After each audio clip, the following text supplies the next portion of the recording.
Hey everyone, I'm going to do a raw steno demo of a random video on the internet. Okay. Why Finland and Denmark are happier than the US. It's not primarily a measure of whether one laughed or smiled yesterday, but how one feels about the course of one's life. Meet Mike Viking, happiness researcher and CEO of the Happiness Research Institute in Denmark. There's a lot of factors that impact happiness, everything from biology to income levels to the city they live in. But I think that the best predictor we see in the data of whether people are happy or not is whether they're satisfied or happy with their relationships. So do we have somebody we can rely on in times of need? Do we have somebody we can share our hopes and worries with? These 6 categories help account for the differences in life satisfaction around the world: GDP per capita, healthy life expectancy, freedom to make life choices, social support, generosity, and absence of corruption. On average, richer countries are happier. On average, richer people are happier. But once we get to a certain level of income, additional $100 a month is not going to impact how people feel about their lives. So with money, like with everything else, we see diminishing marginal return.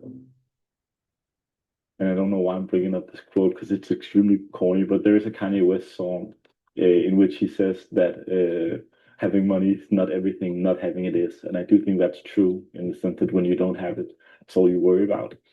And when you do have money, you can actually worry about other stuff. Happiness also seems like this elusive thing. We have 2 words for happiness in Danish. So we have lykke, which is the elusive thing, the thing you experience once every blue moon. And then we have to be glad, like the word glad, which is different because it's more down to earth. And you can be glad despite the fact that it's not anything special. It's no special day. Lykke seems like this elusive thing that you can't quite chase. To be glad is more like our mindset. So I feel more like I choose to be glad at times rather than sort of trying to chase happiness, because that seems like it's never going to happen that way.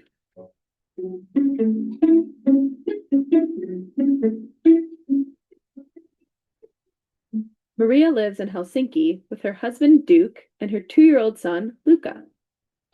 Oh. Hi, yeah, there it is. There it is. Finland is the best place to have kids. When you go give birth, it's almost free. We stayed in the hospital 3 full days as a family. We had our own family room and we got like meals and support and help and everything. And the bill was about 300 euros in the end. It's basically like living in a hotel. In Finland, new mothers receive a free baby box jam-packed with 63 items to help with the baby's first year. You don't have to buy anything for the first 2-3 months, of course, diapers and stuff like that, but basically. And also, you can actually put your baby to sleep in that box. Our baby actually, Luca, slept in the box for the first month. Finland, along with the other Nordic countries, offers generous parental leave. Anu Partinen, author of The Nordic Theory of Everything, spent 10 years as a journalist in the US before returning to her home country, Finland. She's also a mother. In Finland, you get 10 months of paid parental leave, out of which about 4 months is set aside for the mother, and you start it before the baby is born, and then father can keep 9 weeks. Typically, both parents stay home for the first 3 weeks. They share the rest of the time until the baby is 9 months old. A parent can even stay home until the child is 3 years old and keep his or her job. However, the stipend is much smaller. Another determinant of well-being is one's sense of personal freedom to make important life choices. Can you shape your life the way you want? Christina was unhappy at her job in advertising and took an 8-month break. Social security is also something I think is very important. What I did didn't make me happy, and it didn't let me have that work-life balance that we cherish so much here. And so we have a system that made it possible for me to quit my job and have some thinking time and figure out, what's my next step in life. Christina received about $2,000 a month from the Danish government while she was unemployed. She is now in school to become a painter. Her tuition is covered, and she receives an educational stipend of about $1,000 a month. Two of the biggest perks of life in Denmark and Finland are free education and free healthcare. Income taxes are not at all as high in the Nordic countries that Americans tend to think. However, overall, it is completely true that the Nordic countries collect more taxes in general than the United States does. In Finland and the Nordic countries, there are higher taxes on consumption, like eating in restaurants and buying jeans. But the thing that I think a lot of Americans forget is that the Nordic people are happy to pay those taxes because they get services in return. Daycare, great public education. It includes your college, tuition free. It includes healthcare. All of those are included in your taxes. When the news hit that Finland is the happiest country in the world, I think most people kind of reacted to it like, what are they talking about? We don't think of ourselves as very happy because it's dark and gloomy in the winter and whatever. It's easier for Finns and Danes to shape their lives because the government supports so many of their basic needs. The American dream is probably more alive in Denmark. The perception of freedom is probably also a little bit different. It seems like in the US, the feeling is you have to be protected from the government and you have to have freedom from the government. I think in Denmark, the sense is that the government protects you. People trust other people. You leave a bag in a restaurant in Finland, you're pretty sure you're going to make it back and the money is still there. People even leave babies parked in strollers outside coffee shops while they run errands. And I think partly the Nordic society cultivates that trust simply by providing basic services for everyone. So there's much less poverty, much less feeling of injustice, inequality, crime. People get the education they need. They can have a job, they can work, they don't have to struggle in life as much. There isn't super wealth and there's absolutely no super poverty. Everybody participates. It turns out it leads to a wonderful kind of life and one that is expressed year after year as making these countries the happiest countries in the world.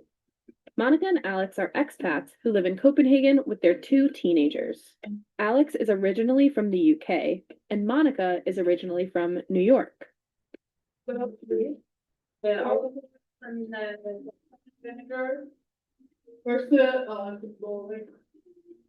We originally came here expecting to stay only 3 years, but it was so good. I've been here 9 now. It's also safe. And this comes back to the community and the trust. We can let our kids go out. We do not have to sit here being really worried that are they going to come back? Are they safe where they're going? Do we have to go pick them up? We still worry, of course, but it's just very different. There's still this very strong sense of family, friends, community. Balance is the formula for happiness. Aristotle had it right when he launched the study of happiness 2,300 years ago. According to Aristotle's golden mean, good behavior lies between two vices, excess and deficiency. People who pursue only money and say, I'll be happier the richer I am, turn out to be less happy. I do think having nice surroundings is a part of happiness, but I also think it needs to be linked with something that sort of resonates with you on a deeper level. Having nice surroundings, having a lot of money, and being in a 5-star hotel in Las Vegas doesn't make you happy at all. So I think it needs to have that balance. Cue the classic Nordic work-life balance. Rich Perusi, former New Yorker, has been living in Copenhagen for 7 years. People stay pretty tight to 9 to 5 workday, but I do think that we get as much done in a short period of time here as we were doing in longer times working in New York. One of the comments we actually heard when we first came here was a Dane saying, when you see someone working late, are they doing it because they can't get their work done? Is there something wrong with them versus are they just trying to get ahead and working? There is a sense that yes, work's important and you need to get your work done to a high quality, but you also need to make sure it's balanced appropriately. Sara Alhupuro is a diplomat and an artist who has shaped her work schedule to make time for her passion. So I actually need to go to my physical workplace only 3 days a week. So then the rest of the time I can spend here in the middle of nature. When I walk in the forest, I walk there very quietly, paying attention to all the small details and all the colors very slowly, and I try to spot all the small details, and I completely lose the track of time. Usually I spend about 5 to 6 hours picking mushrooms.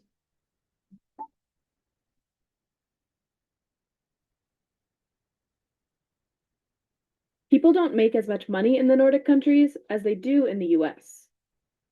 So it's not really about how much you make. You don't have to make as much to get the same quality of life as you would in the United States. So if we look at the dimension called life satisfaction, we can see that money does matter for well-being and happiness. But I mean, on average, richer countries are happier. On average, richer people are happier. But the mechanism here is being without money is a cause of unhappiness.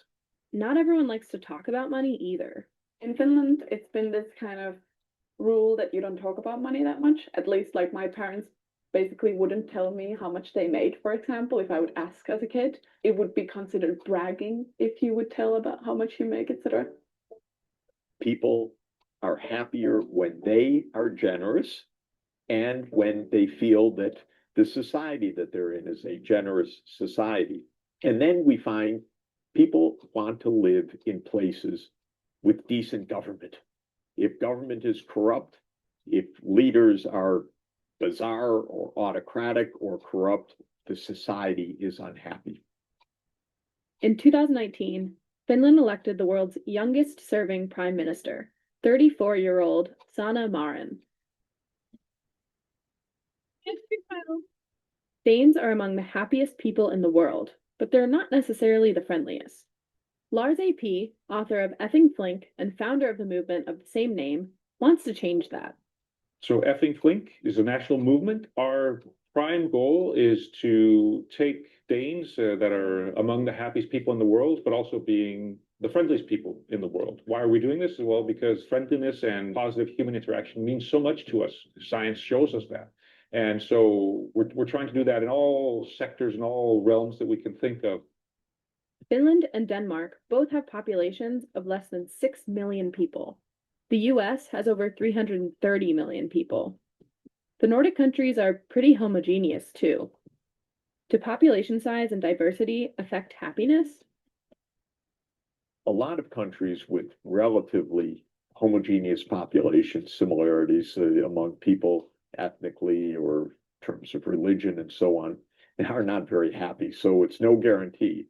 And on the other hand, it's possible to have a lot of diversity and more happiness. Our northern neighbor in the United States, Canada, ranks higher. Yeah, I think that Finland is probably one of the most homogeneous countries in Europe. Still, we have recently had quite a lot of immigration, but I would say that still it is fairly homogeneous. I think it's funny because I kind of always, I guess, assumed that Danish society was kind of diverse, but then we went to see Dave Chappelle's show here in Copenhagen, and both him and the guy who he had with him as support kind of opened their show saying Denmark is so white. And I never really thought about that before, but then ever since that show, I just think about it all the time. We've been having immigration for hundreds of years from all over Europe. I mean, in the 70s, we had a lot of people from Turkey coming up, from Vietnam. We had people from Yugoslavia in the 90s, and Denmark has remained happy throughout that period. The 2018 World Happiness Report explores happiness among natives and immigrants. It shows that when immigrants are happy, the countries are too. But if the country is already happy, new immigrants will experience increased happiness. It shouldn't undermine happiness in the Nordic countries that there are influx of people born abroad. There's also a dark side to happiness. Like in Denmark, one of the biggest epidemics right now is stress and people being sick with stress and having to leave their jobs.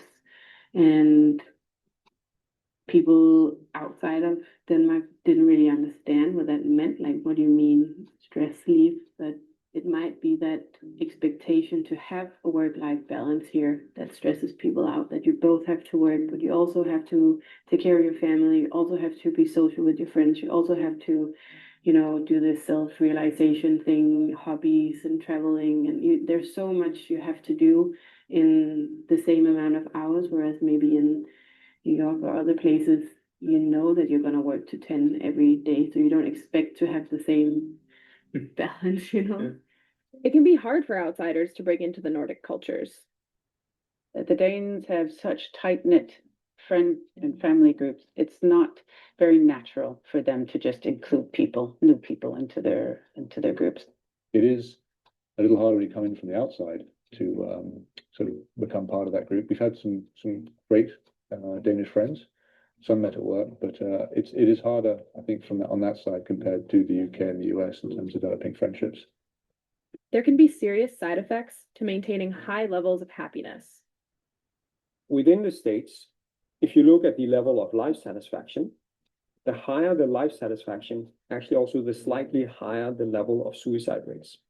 And the theory here is that it might be more difficult to be unhappy in an otherwise happy society because it creates a stronger contrast to how you are feeling if you are surrounded by very happy people. So Denmark actually used to have really high suicide rates. So in 1980, we had suicide rates of around 40 per 100,000, which was, I think, some of the highest in the world.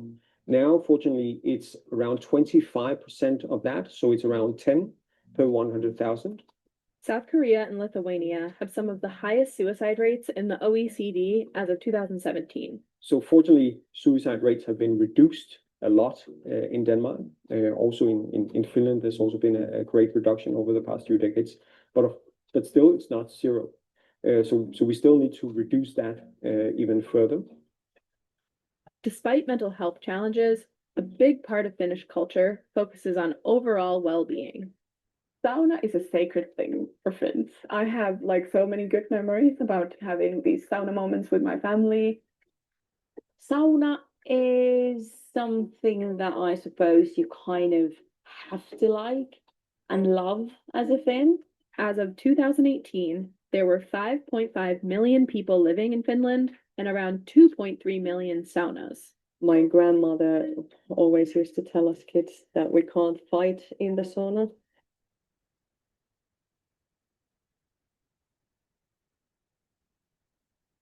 Okay, so that's the raw Steno demo for that video. I'm going to stop the recording here and publish this. Okay, bye-bye.